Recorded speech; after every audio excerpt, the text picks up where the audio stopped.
Les instituts de beauté Body Minute vous présentent Magali Berda, Sud Radio. On vit pas dans la même France. Bonsoir à tous, il est 20h03, nous sommes en direct sur Sud Radio, Magali Berda, on vit pas dans la même France, une émission incroyable que j'aime d'amour, cette émission qui casse les codes, qui permet un petit peu à ceux qui ne suivent pas la politique, qui ne s'y intéressent pas tout simplement parce qu'ils ne la comprennent pas, eh bien de s'y intéresser, de la comprendre, voilà, à travers ces influenceurs qu'ils suivent au quotidien, ces influenceurs qui savent leur parler, qui savent les accrocher, qui savent, et on peut dire ce qu'on veut des influenceurs, mais ils animent une communauté de plusieurs centaines de milliers de personnes, voire des millions de personnes tous les jours, c'est pas donné à tout le monde et du coup on fait passer des messages via ces influenceurs, on permet à leur communauté d'avoir un échange avec des politiques ou des institutionnels qui des fois n'arrivent pas à s'exprimer d'une manière très simple, on les comprend pas, voilà, donc on les oblige un petit peu à nous parler à nous un peu plus facilement et de rendre cette politique un peu plus accessible pour que chaque personne aujourd'hui en France s'intéresse à la politique, participe à cette politique qui est essentielle à notre pays, mais malheureusement certains ne s'y intéressent pas parce que encore une fois ils ne la comprennent pas. Donc on va faire un débat ce soir qui va être, je pense, assez tendu. On va recevoir Ilem Bouzid, qui est journaliste, productrice engagée, qui va débattre en face de Mathias Renaud, député RN de la Somme. Et alors le thème, c'est très simple. Est-ce que le drapeau palestinien dans les mairies est-il vu comme un symbole de solidarité ou de provocation? Et j'ai avec moi ce soir, comme tous les soirs d'ailleurs, j'aime pas quand tu souris comme ça, Mathias, tu me fais peur. Non, je suis obligé de sourire à la radio, mais je suis très triste. Tu sais pourquoi il me fait peur? Parce que je sais qu'il va sortir une blague encore nulle.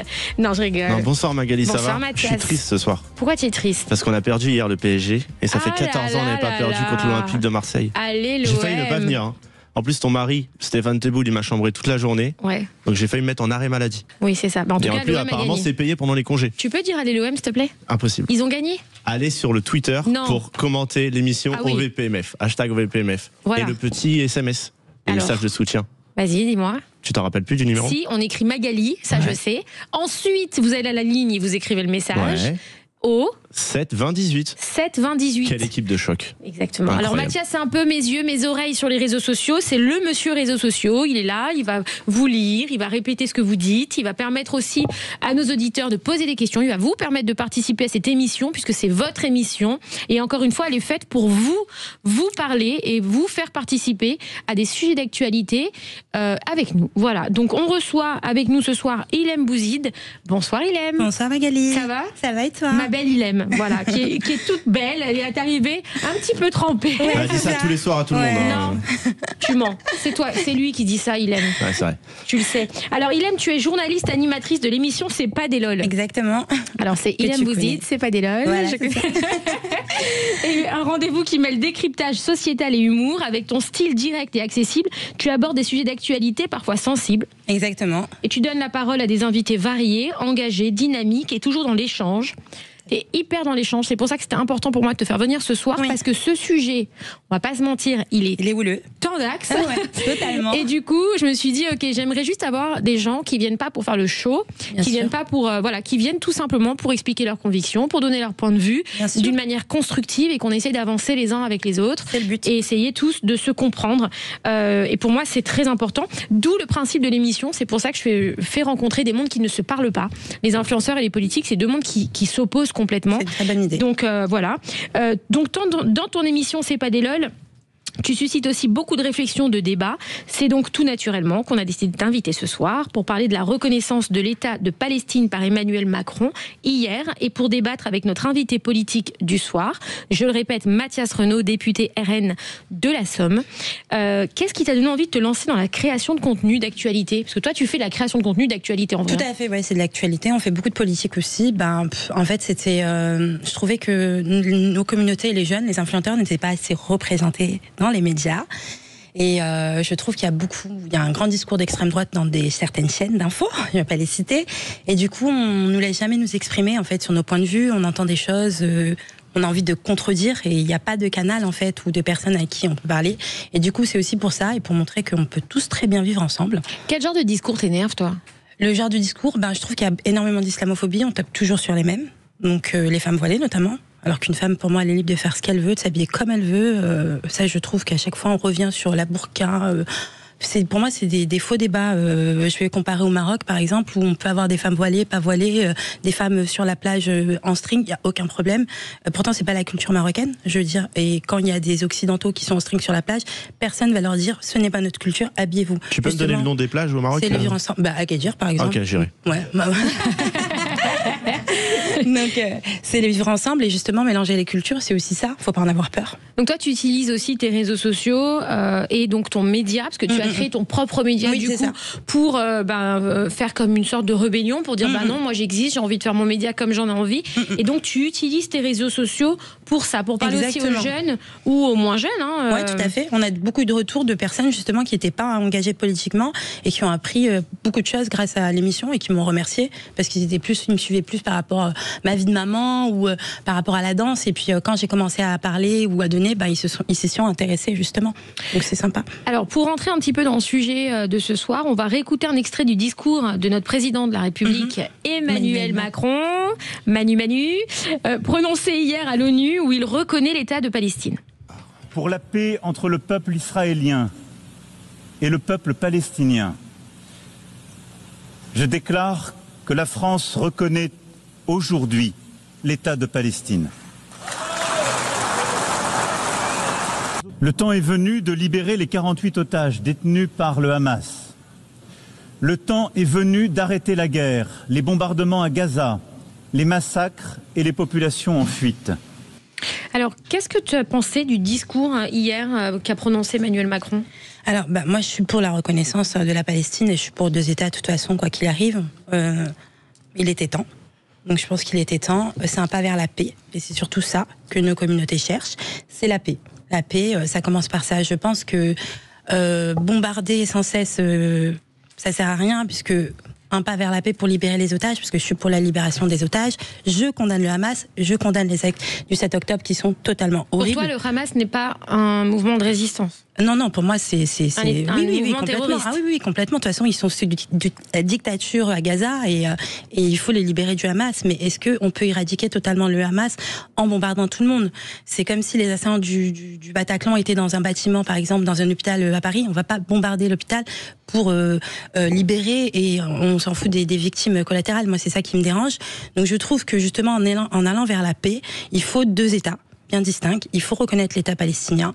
C'est comme ça qu'on va avancer et il faut aller vers la paix. Pour moi, c'est pas une guerre équitable. De toute façon, du moment où il y a énormément de victimes civiles et cette guerre, cette tuerie, ce massacre, pour moi, c'est un pas justement vers la reconnaissance.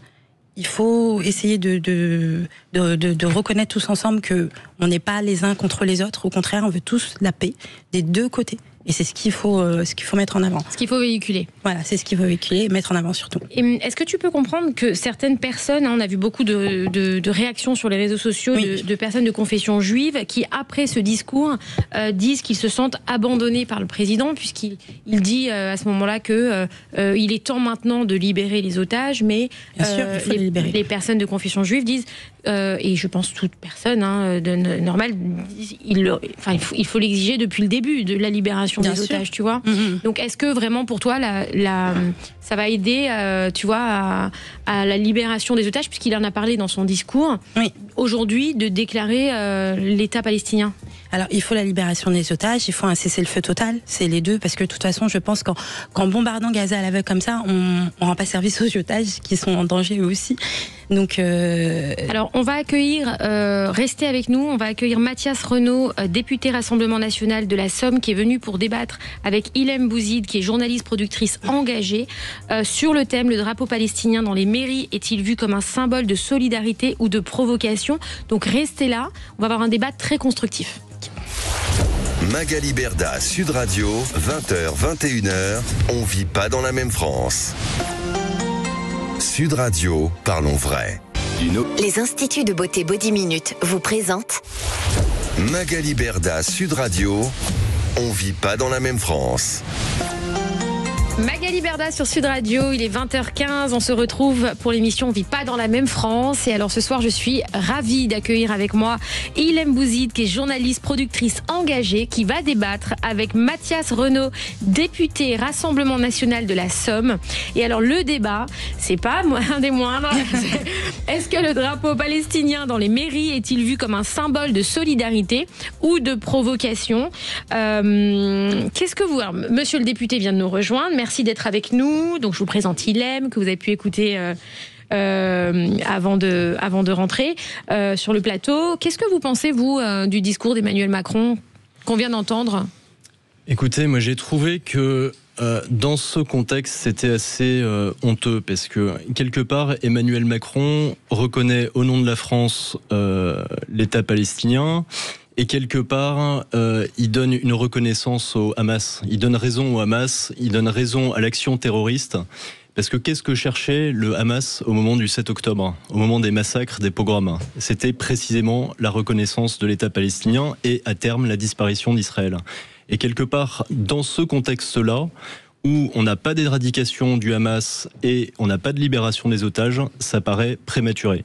Ceci étant dit, on reste au Rassemblement National sur une position qui est la position historique de la France, du Quai d'Orsay, qui est une position qui est d'ailleurs dont on écarte toute émotion, qui correspond aux intérêts nationaux, c'est-à-dire une solution à deux États, pacifiquement, mais pas à n'importe quelle condition. Et effectivement, les conditions, c'est l'éradication du Hamas, qui reste un objectif de guerre du gouvernement israélien, et deuxièmement, la libération des otages, entre autres. Après, il y a aussi la question de nouvelles élections, de la sécurisation des frontières, etc. Mais en tout cas, c'est deux éléments principaux.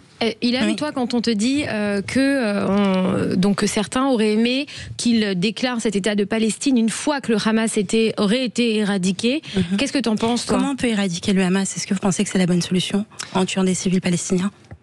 En faisant des opérations militaires. Donc effectivement, en situation de guerre, il y a des victimes collatérales. C'est pas des victimes collatérales, on parle de plus de 60 000 victimes. Le Hamas qui tient la population à Gaza totalement, et qui est d'ailleurs à la tête du gouvernement de l'autorité palestinienne, utilise des civils de Gaza comme bouclier humain. Pas que, non. Non, pas donc, du tout. Dans les hôpitaux, ils s'abordent les opérations humanitaires. On va s'écouter et après on va se répondre. Ça a été prouvé. Il y a une stratégie du Hamas pour se servir des populations gazaouis pour un but de propagande de guerre. Donc, quelque part, la propagande de guerre, c'est un classique dans toutes les guerres dans le monde, mais enfin là, c'est particulièrement cynique, c'est-à-dire qu'on utilise la population gazaoui, on les met dans les hôpitaux, de sorte que quand l'armée israélienne essaye d'éradiquer l'armée du Hamas, on se retrouve avec des victimes collatérales qui ensuite sont mises en scène et permettent une émotion internationale. Je vous pose juste une simple question. Comme je l'ai dit tout à l'heure, si demain en France il y avait cette situation, est-ce que vous trouvez normal qu'on bombarde des civils et qu'on les tue pour éradiquer une armée terroriste? Mais écoutez, il n'y a pas le Hamas ou l'équivalent du Hamas parce que vous trouvez ça normal en fait que des civils meurent parce qu'on doit éradiquer un groupe terroriste? Je pense que c'est pas la bonne solution. Et qu'est-ce qui s'est passé sous la Seconde Guerre mondiale, madame? Il y avait quand même un gouvernement qui était illégitime. D'accord. À la tête du pays, un gouvernement de Vichy, il y avait un gouvernement légitime qui était à Londres, qui résistait, et effectivement il y avait des bombardements avec malheureusement des victimes civiles. Il y a des camps, il y a des enfants, on parle de plus de 60 000 morts, c'est quand même... Donc éradiquer le Hamas, je pense que c'est pas la bonne solution. Alors moi je vais vous poser la question, c'est-à-dire que le Hamas est indestructible et que la Palestine est condamnée à être dans les mains du Hamas. Non, pourquoi vous pensez que le Hamas est indestructible? Non, il pourrait être, mais c'est pas possibilité pour le gouvernement israélien d'éradiquer le Hamas. On peut éradiquer le Hamas, là c'est un peuple. Il faut prendre les choses dans le sens inverse. C'est-à-dire qu'il y a un objectif de guerre du gouvernement israélien qui vise à toucher le Hamas. Voilà. Gaza, c'est là entre avant les bombardements, écoutez-vous. Parlez pas les uns sur les autres. Alors, finissez, et après, comme ça, Ilham, tu pourras répondre. Très bien. Pour être très clair, le gouvernement israélien, sans d'ailleurs le défendre de façon inconditionnelle, mais a un objectif de guerre. Dans cet objectif de guerre, il mène des opérations qui sont ciblées en prévenant les populations de ces opérations, en ouvrant des corridors humanitaires parce qu'il y a une situation humanitaire qui est difficile, et le Hamas utilise les populations civiles comme bouclier. Voilà, alors, c'est le Hamas qui bloque l'aide humanitaire pour vous ? Ah oui. Ah ben on a vu des vidéos. On a vu des vidéos. Il y a des personnes qui se sont vantées de bloquer. Ces vidéos c'est je peux vous montrer des interviews. Il y a des gens qui se vantent d'avoir fait des blocus. Plus de 160 camions qui ont été bloqués volontairement par des personnes. Écoutez, il y a aussi des témoignages inverses qui disent que le Hamas bloque les convois humanitaires. On voit même des gens profiter de l'aide humanitaire. Voilà. Donc le Hamas ne bloque pas l'aide humanitaire. Ils sont très peu à Gaza. Ils sont très peu, voire ils sont au Moyen-Orient. Ils ne sont même pas sur place, donc ils sont très peu à Gaza. Et c'est injuste de mettre tout ça sur le Hamas à chaque fois, puisque là il y a des civils, des enfants, énormément, plus de 18 000 enfants qui meurent. Donc la Palestine a toujours existé. Ce n'est pas l'emblème du Hamas, c'est un pays, c'est un peuple. Et c'est des gens, et c'est des gens humains. Donc je ne comprends pas pourquoi on peut dire oui, le Hamas, et on oublie toutes ces victimes. Là, toutes ces victimes, 60 000 victimes, ça compte pas. Ça ne compte pas. C'est des sous-hommes, c'est des sous-humains. Ils sont pas intéressants. Donc voilà, parce qu'il y aurait 18 personnes du Hamas ou quoi, donc il faut éradiquer tout le monde et pas reconnaître le peuple. Moi, je condamnerais, et il se passerait la même chose en Israël, et je crierais autant. Je veux dire, des vies humaines valent des vies humaines. Et il faut arrêter de dire que c'est la propagande du Hamas, c'est la propagande de quelqu'un qui est humaniste. Et quand on est humaniste, je suis désolée que ce qui se passe là-bas, c'est affreux, c'est horrible. Et d'entendre dire oui, le Hamas. Quand il y a des camps qui se font bombarder. Moi, j'ai une infirmière qui est partie sur place. Je l'ai reçue, elle était à Gaza. Elle en est traumatisée de ce qu'elle a vu. Et ce qu'elle a vu, elle n'a pas rencontré une personne du Hamas, elle a vu un peuple affamé, qui ne mangeait pas, qui ne buvait pas, qui n'avait pas de médicaments, qui n'avait pas de médicaments. Oui, mais moi j'ai des gens. Non, mais le Hamas existe, bien sûr, mais ça ne justifie pas toute cette tuerie. Ça ne justifie pas ces plus de 60 000 morts. Je suis désolée, je suis dans l'émotion. Moi, vous savez, je vais vous expliquer un truc. C'est ça le problème, c'est Je suis dans l'émotion, je vais vous expliquer un truc. Après, je pourrais parler mes enfants sont d'origine libanaise. Ils sont frontaliers à Israël. Mes enfants sont d'origine libanaise. Le village d'origine de mes enfants, qui est Haït Shahab, a été complètement éradiqué par Israël. Complètement. Ils ont dit que c'était le fief du Hezbollah. Moi, je suis allée dans ce village plusieurs fois. Et je vous assure que je n'ai jamais vu de Hezbollah, ni de fief, ni quoi que ce soit. Puisque la maison de mes beaux-parents était rasée, donc elle n'existe plus. Le beau-frère mon beau-frère a eu énormément de morts dans sa famille, qui sont des enfants. Je veux dire, ils n'ont rien à voir avec le Hezbollah. Ils ne connaissent même pas le Hezbollah. Je veux dire, là, c'est des victimes. Il n'y a pas eu de guerre. Il y a eu les casques bleus aussi qui ont été... Comment vous parlez ? Donc, il y a eu les casques bleus qui ont été attaqués. Donc, il y a des attaques qui n'ont pas été justifiées. Puis-je répondre sans être coupé non, mais là, c'est moi qui parle. Mais je vous ai donc, les casques bleus qui ont été attaqués aussi. Donc, je veux dire, il y a... Alors, très bien.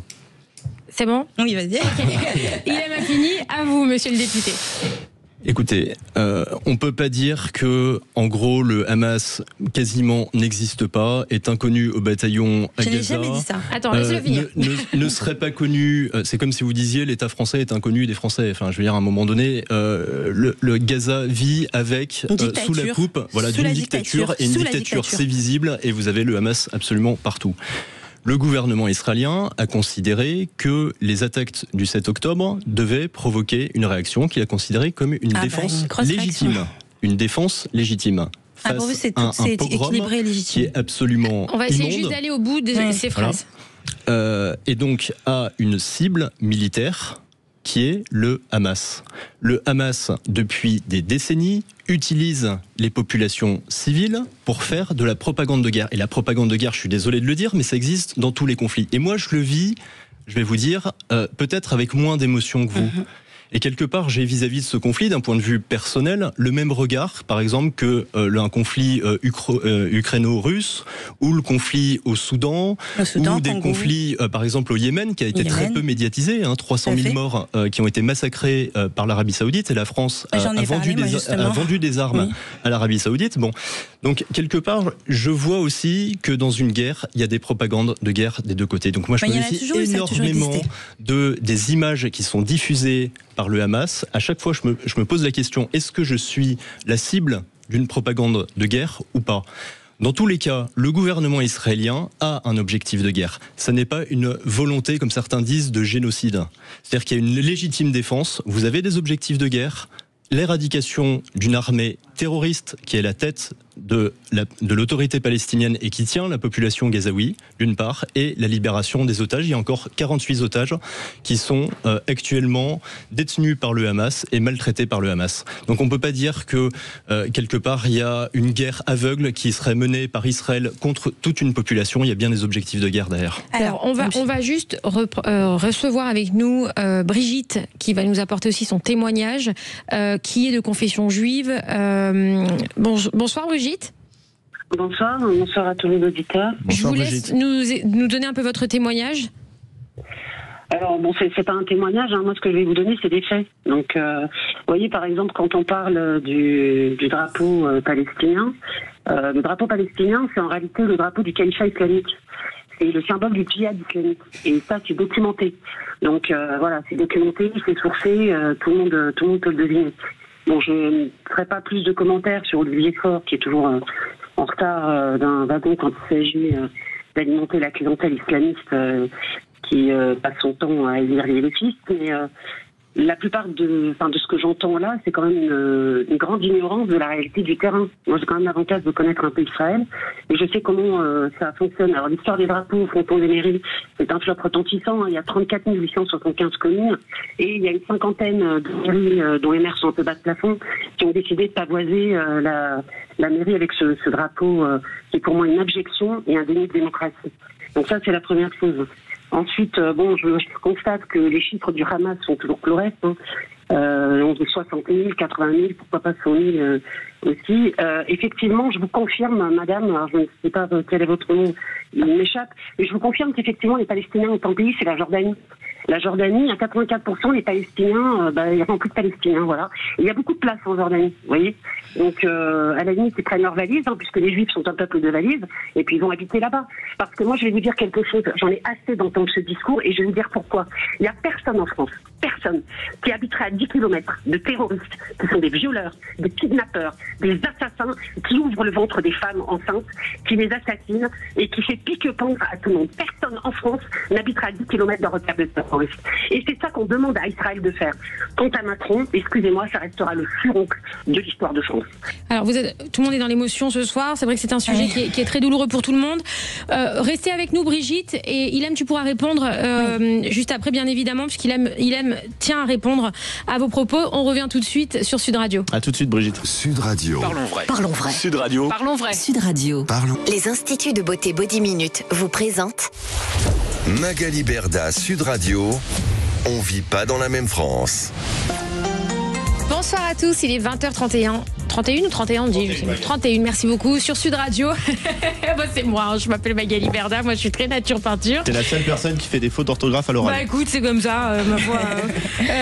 Moi je me prends pas la tête, toi. T'étais là, t'étais hautain, toi, oh là là, moi je suis du Sud. Oh là là, ça y est. On l'a reçu il y a 2 semaines. Clémentine Autain, on l'a reçu il y a 2 semaines. Alors, le numéro spécial ce soir, influenceur, le drapeau palestinien dans les mairies est-il vu comme un symbole de solidarité ou de provocation? Et on reçoit pour débattre de ce sujet Ilham Bouzid, qui est journaliste, productrice engagée, qui est très engagée par le sujet. Et on reçoit en débat Mathias Renaud, qui est aussi très engagé sur ce sujet, qui est député du Rassemblement national de la Somme. Et on a Brigitte au téléphone qui vient d'exprimer son mécontentement, qui a exprimé son ressenti, ce qu'elle pense. Vous êtes toujours avec nous, Brigitte ? Oui, tout à fait. Ah, elle est là, Brigitte. Alors, Ilham voulait vous répondre, donc je vais lui donner la parole pour qu'elle puisse vous répondre. Bonsoir Brigitte. Alors, quand vous dites que le drapeau palestinien est l'emblème du califat islamique, je peux vous rappeler que quand même, arabe ne veut pas dire musulman, puisqu'il y a énormément de chrétiens en Orient, donc il faut éviter de tout mélanger. Le drapeau palestinien n'est pas l'emblème de quoi que ce soit. De quoi que ce soit. Non. Alors, on va essayer de s'écouter tous les uns les autres. Vous avez dit. Je reprends juste vos propos. On n'oublie pas les chrétiens d'Orient qui sont en Palestine, qui sont au Liban, en Jordanie, qui sont partout. Donc arabe ne veut pas forcément dire musulman. Et musulman ne veut pas dire terroriste aussi. juste les Palestiniens vivent sous dictature du Hamas. Oui, non, mais elle n'a pas dit ça, Brigitte. D'accord. Oui, mais quand même, je te précise, c'est bien important de le dire, puisque voilà. Donc le peuple palestinien existait bien avant. Donc le drapeau représente un peuple, pas du tout une emblème de guerre ou une emblème par rapport au Hamas. Et le drapeau est là pour rappeler que une solution à 2 États serait pour moi la meilleure solution. Alors justement, on va revenir sur ce drapeau. Déjà, je voudrais remercier Brigitte pour votre témoignage. Merci beaucoup, Brigitte. Je vous souhaite une belle soirée. Ouais, vous restez avec nous ? Je voudrais juste te demander si on a demandé un jour à la France de faire la paix avec Daesh et Al-Qaïda. Oui, mais là on parle d'un peuple, on parle d'un peuple, madame, on parle de Palestiniens qui souffrent, on parle pas du Hamas. Le Hamas, on est tous d'accord pour le condamner, madame. On est tous d'accord pour le condamner. Mais on vous entend pas. Si vous parlez en même temps, en fait, c'est qu'on vous entend pas. C'est pour ça que je vous le dis d'arrêter de vous parler les uns sur les autres. Il y a des guerres partout dans le monde et vous focalisez par antisémitisme. Non, moi je parle de toutes les guerres, madame, je vous rassure. Non, on parle de toutes les guerres. Mais là, c'est un peuple qui est opprimé. Merci beaucoup, Brigitte. Je vous souhaite une belle soirée. Merci, Shana Tova à tous. Shana Tova, Brigitte. Bonne soirée. Ah oui, bonne fête, c'est vrai. Échangez vos numéros et vous appelez après, au pire, avec Brigitte. Brigitte, vous restez sur le live Instagram, sur mon @Magaliberda. On vous lit aussi et on répète les commentaires. Alors, justement, ce drapeau, on va en parler avec monsieur le député qui a lancé un mouvement cette semaine pour le drapeau palestinien qui a été affiché dans les mairies. Est-ce que, t'as pas la sensation que ce drapeau palestinien aujourd'hui peut être utilisé pour créer un peu de tension, enfin créer des tensions, tu vois ce que je veux te dire ou pas? Est-ce qu'il n'y en a pas certains qui utilisent ce drapeau palestinien pour créer de la tension entre nous tous justement? Non, moi je le vois pas comme ça. Comment tu vois les choses toi? C'est une question, hein, bien sûr. Moi je vois ce drapeau comme le drapeau d'un peuple, en fait, le drapeau d'un pays. Je veux dire, comme je t'ai expliqué, je suis déjà allée beaucoup de fois à la frontière libanaise. À la frontière libanaise, c'est vraiment frontalier avec Israël. Il y a des drapeaux israéliens à côté, des drapeaux palestiniens. Moi, je ne vois pas ce drapeau comme une provocation. Je ne vois pas du tout ça représente la Palestine. La Palestine a toujours existé. Je veux dire, les Gazaouis ont le droit d'avoir leur drapeau. Donc, si on leur enlève leur drapeau, déjà qu'ils mangent plus, ils sont en guerre. Donc, non, je te parle de le drapeau en France. Ah, d'accord, le drapeau. En fait, le drapeau palestinien qui est affiché un peu partout en France. Moi, j'ai pas vu. Par exemple, dans les manifestations là qui ont eu lieu la semaine dernière, dans une manif pour l'économie française, pour la situation aujourd'hui en France, etc., il y avait des drapeaux palestiniens de partout, c'est vrai. Oui, parce que c'est la CGT, forcément, la CGT... Mais quel rapport entre la Palestine et la CGT? Parce que souvent, les militants de CGT sont pro-palestiniens. Mais est-ce que tu ne penses pas que c'est que justement, c'est utiliser un drapeau qui n'a rien à voir avec un salarié français, par exemple, et les conditions de travail d'une entreprise française aujourd'hui, tu vois ce que je veux te dire? Et que ça peut créer encore plus de tensions et de conflits, parce qu'au milieu de tout ça, de ces manifestations, t'as des juifs, des musulmans, des chrétiens qui ont envie de manifester parce qu'on manifeste tous pour la France et pour la même chose. Donc est-ce que le fait de mettre le drapeau palestinien dans ces manifs, dans les mairies, etc., est-ce que pour toi c'est un acte, et c'est là où j'en reviens à ma question du sujet du débat ce soir, et après on laissera aussi la parole à monsieur le député, est-ce que donc le drapeau palestinien qui est affiché partout et aussi dans nos mairies, est-ce que c'est un symbole de solidarité pour toi, ou est-ce que tu le vois aussi comme de la provoque? Non, pour moi c'est vraiment un symbole de solidarité avant tout. Je vois pas pourquoi ça pourrait provoquer qui que ce soit, parce que c'est pas un acte de guerre, je veux dire, c'est pas une arme de guerre, pardon. Donc pour le voir, moi je veux dire, quand on a haussé les drapeaux ukrainiens, j'ai pas vu aucun problème à ça. Si demain on décide de mettre des drapeaux en soutien au Congo, je serais très heureuse aussi. Pourquoi le drapeau de la Palestine fait autant de polémique? Je veux dire, pour moi, il n'y a aucun souci. Alors, on va laisser répondre, monsieur le député, du coup, parce que vous étiez très en colère contre les mairies qui ont mis le drapeau palestinien. Pourquoi, monsieur le député? Déjà, là, on quitte... Je rappelle, monsieur le député Mathias Renaud. Merci. Ah, pardon, c'est pas le bon. On quitte la politique internationale pour aller dans la politique intérieure. Là, l'appel à pavoiser avec le drapeau palestinien, c'était un appel du Parti socialiste, on va dire avec dans le viseur les élections municipales, et qui cherche à courir derrière LFI. Je pense, madame, que vous avez bien vu le petit jeu d'une partie de la gauche assez extrême, et maintenant le Parti socialiste, qui voit dans une partie de l'électorat, donc plusieurs millions de musulmans en France, qui sont passionnés par le sujet, Pas que des musulmans, détrompez-vous. Détrompez-vous, je suis dans des associations pro-palestiniennes, je veux dire qu'il y a très peu de musulmans. Des militants, effectivement, d'extrême gauche qui essayent de draguer, et donc voyant ce potentiel électoral, ne s'intéresse qu'à ça. Elle ne le fait que pour ça. J'espère que vous en avez conscience. Quitte à ce qu'il y ait un rapport intéressé, effectivement, électoral, mais jamais ces gens vont vous parler de pouvoir d'achat, d'économie, évidemment pas de questions sociétales, parce que là, on pourra avoir un grand écart entre ce qu'ils proposent et ce qu'attendent un certain nombre de musulmans en France. Donc on est vraiment dans quelque chose d'électoraliste. Après, sur les mairies, nous, on considère que, et d'ailleurs c'est la loi qui le dit, n'a droit de citer comme drapeau devant une mairie que le drapeau français et le drapeau provincial. Bon, il se trouve qu'il y a le drapeau aussi de l'Union européenne. On y est opposé pour des raisons idéologiques, parce que on est assez, on va dire, souverainiste et patriote. Voilà, on reconnaît pas la supranationalité, en tout cas la légitimité dans la supranationalité de ce drapeau européen, mais en tout cas... Alors, je traduis pour les gens qui nous suivent, parce que nous, on n'a pas le même discours que vous, là, ça devient trop politique. En gros, le RN, vous n'êtes pas trop pour l'Europe. Donc pour vous, le drapeau français vaut... Si on résume à grande famille. Mais pour les jeunes, absolument. Pour les jeunes, ils sont pas comme des oufs sur l'Europe. Voilà. En gros, le RN, ils sont pas comme des oufs sur l'Europe. Et pour eux, ils considèrent que le drapeau français a plus de valeur que celui de l'Europe. Exactement. D'ailleurs, on a eu ces débats à l'Assemblée nationale, puisque vous avez le drapeau français et le drapeau européen. Et nous, on avait demandé à ce qu'il n'y ait que le drapeau français. Dans tous les cas, devant les mairies, devant les bâtiments publics, ne doit pavoiser que le drapeau tricolore et le drapeau provincial. Voilà, ça, c'est notre position. Maintenant, aller... en plus pour des raisons électorales, parce que vous parliez de l'Ukraine, mais effectivement, sauf visite d'État ou question protocolaire, il n'y a pas de raison non plus d'afficher un drapeau ni ukrainien, ni israélien. Il a été essayé en soutien. Voilà. Bon, mais il n'y a pas de mairie Rassemblement National qui l'ont fait. Bon.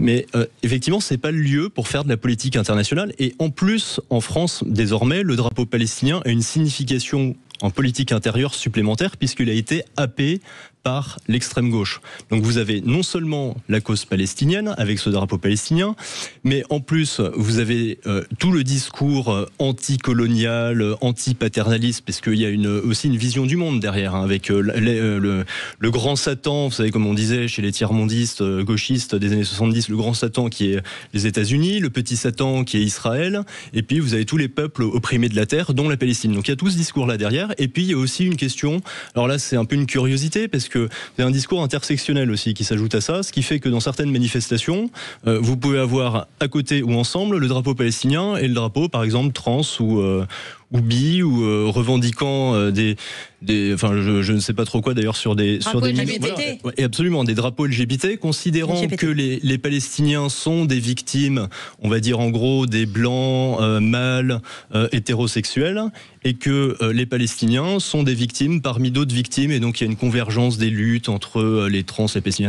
Bon, ça ressemble à rien, et il est évident que ce type de militants, s'ils allaient vivre en Palestine et qu'ils allaient expliquer leur théorie au Hamas, se retrouveraient probablement jetés par la fenêtre. Je ne supporte pas ce discours, je suis désolée. Vous supportez pas la vérité. C'est vraiment n'importe quoi. Vous pensez vraiment la honneur de fin. Attendez, je vais te laisser la parole. Parce que là, c'est vraiment horrible d'entendre ça. Est-ce que c'est bon, elle peut répondre? Vous avez fini votre phrase? Vous pensez que là où ils meurent de faim, ils vont se soucier de la sexualité de quelqu'un? Oui. Ouais, alors là, vraiment, écoutez, arrêtez de diaboliser les musulmans. Franchement, c'est n'importe quoi. Parce que critiquer le Hamas, c'est critiquer les musulmans. Ça, c'est nouveau, ça. Ah non, je parle pas du Hamas, je parle de la population. Vous avez dit, s'ils vont vivre en Palestine... Non.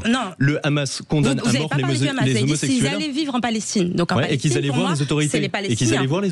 C'est les Palestiniens. Oui, mais parce que ce qui veut dire, c'est qu'à ce jour, aujourd'hui, le Hamas dirige entre guillemets la Palestine. Sur ça, tu es d'accord avec ça? Et toi-même, tu disais, il faut mais les Palestiniens veulent se libérer eux-mêmes du Hamas. Voilà, c'est toi-même qui l'as dit tout à l'heure. Tu as dit le Hamas doit quitter, doit être éradiqué. On serait à deux doigts de la Gay Pride à Gaza. C'est ce que vous êtes en train de me dire. Non, mais enfin, à un moment donné, on serait à deux doigts de la Gay Pride à Gaza. Je ne dis pas qu'on a deux doigts de la Gay Pride, mais je vous dis qu'ils se soucient complètement pas de la sexualité des gens. Il faut arrêter de croire. Non, arrêtez. Moi, je suis musulmane. Je suis désolée.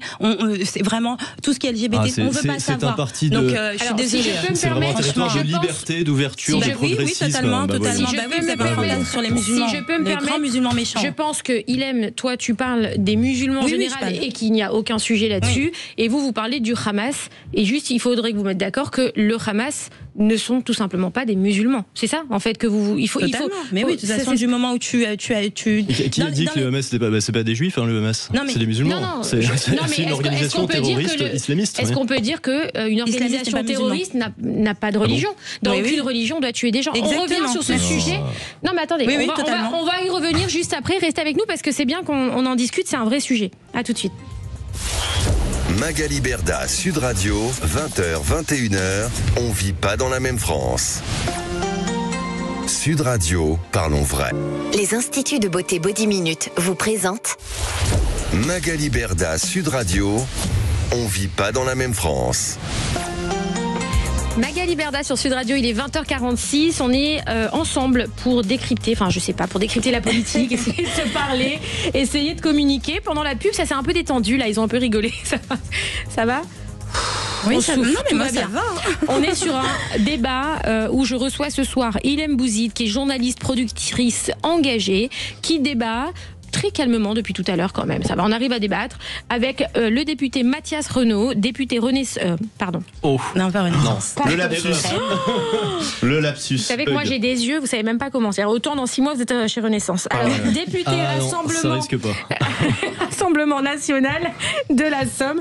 Le thème de ce soir, le drapeau palestinien dans les mairies est-il vu comme un symbole de solidarité ou de provocation? Alors juste pour revenir à ce qui s'est dit avant cette petite pause. En fait, ce que Ilham veut dire et ce que j'essaie de décrypter pour essayer que tout le monde se comprenne, parce que moi, mon but et mon rêve, ce serait qu'un jour, tout le monde essaie de se comprendre et qu'on puisse avancer main dans la main. Ilham, ce que tu veux dire, c'est que pour toi, le Hamas est une organisation terroriste. Le Hamas n'est pas une religion et ne représente absolument pas la religion musulmane. Exactement. Comme tu l'as très bien dit avant, justement, dans les 3 religions, le suicide, le meurtre et l'adultère, c'est des péchés qui font que tu sors de la religion. Oui. Pour moi, ils sont hors religion. L'adultère ? Oui. Ouais, je suis mort, je suis plus religieux. Mathias, et monsieur le député, lui, dit qu'effectivement, le Hamas, c'est une organisation terroriste, musulmane, ce que vous avez dit, et donc que... Et islamiste. Voilà, islamiste. Okay. L'islamisme, pour moi, ce n'est pas la religion musulmane. C'est une version radicale de l'islam. Radicale, pas du tout musulmane. Et des choses, ils ne se servent même pas... Il y a des versions radicales du judaïsme, il y a des versions radicales du christianisme, ça reste du christianisme et du judaïsme. Le califat, c'est quelque chose qui a été fait après la religion musulmane, pour rappel, puisque ça a été fait après la mort du prophète, quand le prophète est mort, et ils ont voulu reprendre un peu le torrent du le salafisme quiétiste, ça existe depuis le 7e siècle. Donc c'est même plus religieux, en fait. Alors, ce qu'on parlait juste avant, c'est les drapeaux qui se mélangent dans aujourd'hui nos manifestations, etc. Et on avait, donc, monsieur le député disait qu'il y avait le drapeau palestinien aujourd'hui mélangé au drapeau LGBT, etc. Et que pour vous, monsieur le député, si une personne LGBT va en Palestine, très clairement, quoique. Oui. Oui, quoi. Oui, et du coup, on comprend pas très bien ce que vient faire d'ailleurs le drapeau palestinien dans des manifestations en l'espèce qui était censé être sociale. Parce que là, on se souvient du 10 septembre.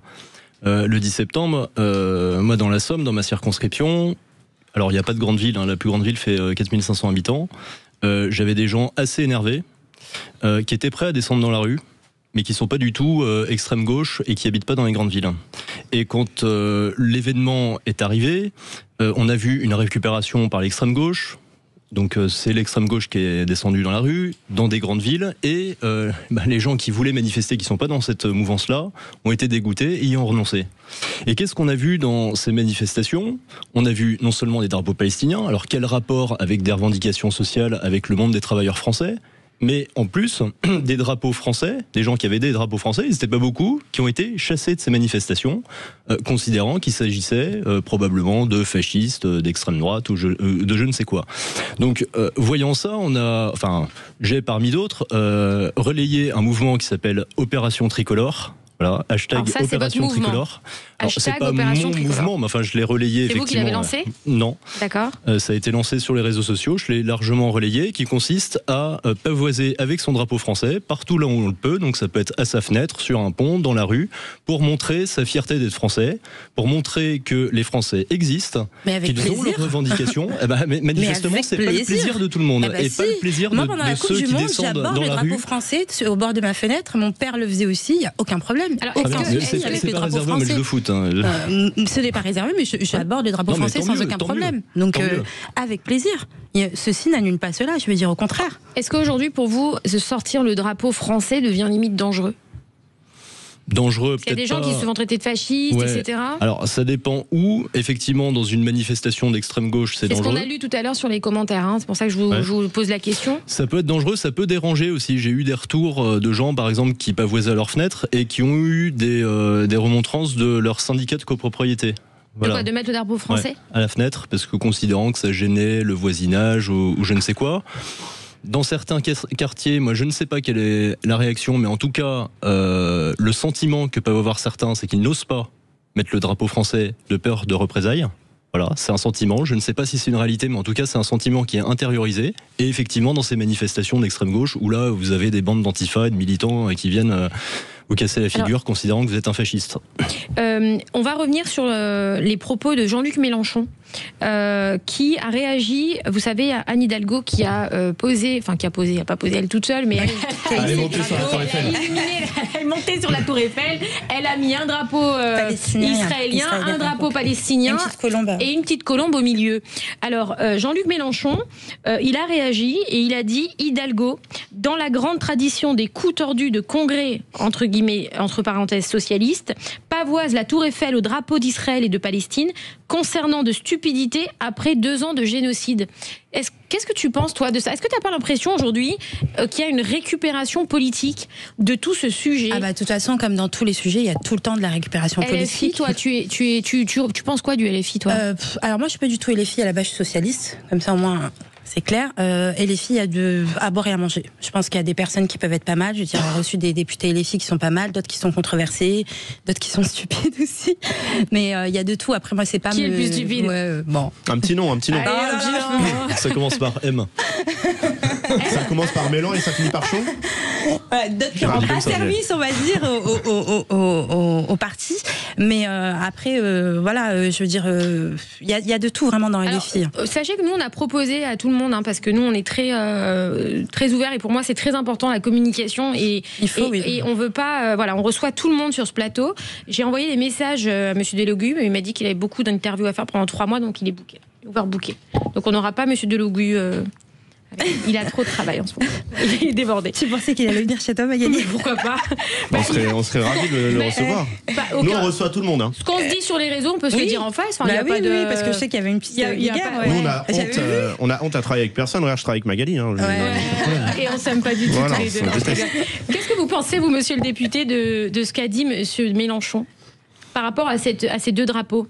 Écoutez, il faut décrypter ce qu'il dit, parce que pour le coup, le geste d'Anne Hidalgo, c'était pas à la mairie, c'est sur la Tour Eiffel, donc symboliquement, ça représente autre chose. Et elle n'a fait qu'à poser un drapeau israélien et un drapeau palestinien. Ce qui était finalement avec une colombe, et ce qui est le symbole classique, on va dire à la fois quand vous regardez la politique intérieure israélienne, côté israélien et palestinien, les 2 parties qui essayent de dialoguer. Donc, qu'est-ce qu'il faut entendre par là ? C'est-à-dire, c'est la présence du drapeau israélien qui le gêne. Donc, à ce moment-là, à côté du drapeau palestinien, donc ça veut dire qu'Israël n'a pas le droit d'exister ? Alors c'est toute la question. Voilà. Est-ce que tu penses que toi, aujourd'hui, justement, tu vois, quand tu dis tout à l'heure, diffuser le drapeau palestinien partout, etc., c'est pas quelque chose qui doit gêner. Moi, je l'entends. Mais... imagine si moi, dans la rue, là, je sors et je mets le drapeau israélien. Qu'est-ce qui va m'arriver ? Moi, ça me dérange pas du tout. C'est un drapeau, c'est un pays, c'est un État qui existe. Donc, si tu as envie de brandir le drapeau israélien, je vois pas où est le problème. Comme je vois pas où est le problème de brandir un drapeau palestinien, moi, j'ai aucun souci. Donc, toi, t'as 0 souci avec ça ? Aucun problème, mais vraiment aucun problème. Moi, je suis pour une solution à 2 États de toute façon. Israël est là, existe. Donc, tu cautionnes pas les propos de M. Mélenchon ? Non, parce que moi, je suis pour la paix et je pense qu'en fait, lui, ce qu'il a voulu dire, c'est genre, en fait, fallait mettre en avant, illuminer la Tour Eiffel avec les couleurs du drapeau palestinien. Là, en l'occurrence, elle a mis 2 drapeaux avec une petite colombe pour que les 2 pays puissent être en paix et en harmonie. Je pense que tout militant pour la paix, c'est ce qu'on cherche, en fait. C'est vraiment d'arrêter Netanyahou, d'arrêter le Hamas et que tout s'arrête, quoi. Et est-ce que, monsieur le député, vous voulez réagir à ça ? Écoutez, à la bonne heure, si ça vous dérange pas qu'on sorte avec un drapeau israélien dans la rue, je suis pas certain que tous nos compatriotes juifs actuellement le vivent comme ça. Sans même parler de drapeau israélien, sortir avec une kippa, c'est compliqué. J'habite en banlieue, moi je vous dis, j'habite dans une rue où il y a une synagogue et il n'y a aucun problème. Alors personnellement, je viens dire quelque chose. Moi, si je peux me permettre, le 8 octobre, le lendemain de ce qui s'est passé dans les kibboutz en Israël, j'avais posté une photo de moi devant le mur des lamentations. Oui, je me souviens. En faisant justement un appel à la paix parce que je savais, et toute personne un peu réfléchie se dit que ça va dévier après, que ça va partir dans tous les sens. Donc j'avais bien précisé, attention, pour moi, un terroriste n'a pas d'âme, n'a pas de religion, etc. Je me suis pris 10 500 commentaires. Israël n'avait pas encore réagi à ce qui s'était passé. J'ai eu 10 500 commentaires de menaces immondes. Il suffit d'aller sur le compte Instagram pour le voir. Je te crois. C'est pareil. Donc, quand je fais... C'est difficile aujourd'hui parce qu'en vrai... Parce qu'il y a des gens qui mélangent tout et c'est ça le problème, c'est qu'il faut rééduquer les gens et il y a plein de juifs qui sont... ça n'a rien à voir avec la religion juive, chrétien. Je veux dire, quand on est pour l'humanité, on est pour l'humanité. Je veux dire... Des enfants, des civils qui meurent, il faut juste être pour l'humanité en fait. Moi j'ai du mal avec ces gens qui confondent et qui te ramènent forcément à une identité, à une religion en fait. On est des gens avant tout, on n'est pas des religions, on n'est pas des identités. Alors, on essaye de terminer avec les questions cash and flash. Il nous reste 1 minute 20. Je vais aller très vite. C'est sans filtre, une question, une réponse. C'est cash, les amis. Alors, il aime les médias pour toi, c'est contre-pouvoir ou caisse de résonance? Contre-pouvoir. Mathias Reynaud, pour ou contre la censure du futur gouvernement de Sébastien Lecornu? Ça viendra. Okay. Il aime, tu accepterais de faire de la politique un jour pour aller au bout de tes convictions? Non. Tu veux jamais faire de politique? Non, je me suis déjà engagée politiquement, c'est pas pour moi. Okay. Mathias Reynaud, pensez-vous que l'Assemblée nationale parle encore assez aux jeunes? Non. Ah, ils sont là, c'est vrai, ça, il faut... Mais par contre, quand on les regarde, on dirait les anges de la télé-réalité là-bas, des fois. C'est vrai, effectivement, c'est parfois un peu gamin, mais je pense qu'il faut reprendre de la hauteur et effectivement parler avec un langage clair sur tous les canaux possibles. Il aime, penses-tu que l'on peut encore être journaliste et neutre à 100%? Non. Difficile. Ouais, difficile. Mathias Reynaud, même question, pensez-vous que l'on peut être journaliste et neutre à 100%? Non. Il aime, qui rêverais-tu d'avoir dans ton émission? C'est pas des lol. Mathias Reynaud. Ton plus grand rêve? Mon plus grand rêve, c'est compliqué. Beyoncé. Waouh! Et merci à vous deux. Merci d'avoir participé à ce débat. C'était très intéressant d'entendre vos deux visions des choses. Merci Ilem Bouzid, journaliste, productrice engagée. Merci Mathias Reynaud, député du RN de la Somme. Je suis ravie d'avoir été avec vous ce soir. Je vous dis à demain et surtout restez ici avec Jacques Pessis et son invité, le réalisateur et scénariste français Pierre Scholler. Oh, wow. Très belle soirée à vous tous et à demain sur Sud Radio. Magali Berda, Sud Radio, 20h, 21h.